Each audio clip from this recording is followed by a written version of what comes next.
চট্টগ্রাম ৯ আসনের জামাত মনোনীত প্রার্থী ডাক্তার এ.কে.এম. ফজলুল হকের সমর্থনে বাকলিয়ার বিভিন্ন এলাকায় দাঁড়িপাল্লার প্রতীকের পক্ষে ব্যাপক গণসংযোগ ও পরিচিতি বিলি কার্যক্রম অনুষ্ঠিত হয়েছে।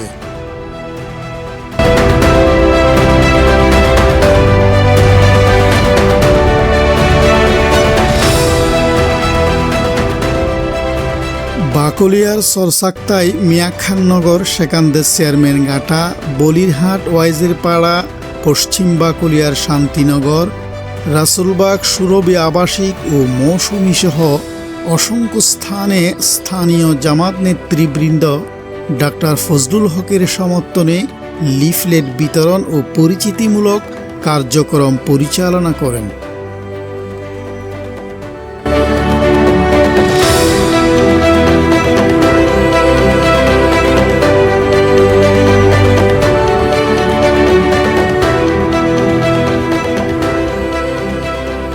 এ সময় বক্তারা বলেন, ডাক্তার ফজলুল হক একজন সজ্জন, শিক্ষিত ও যোগ্য ব্যক্তি।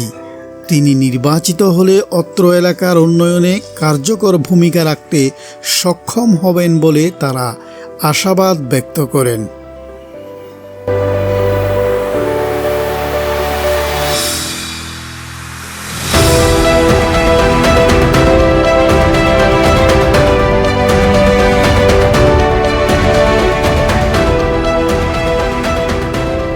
ডাক্তার ফজলুল হক ইতিমধ্যে স্কুল, কলেজ, হাসপাতাল ও বিভিন্ন সেবামূলক প্রতিষ্ঠান প্রতিষ্ঠার মাধ্যমে জনসেবায় উল্লেখযোগ্য ভূমিকা রেখে আসছেন।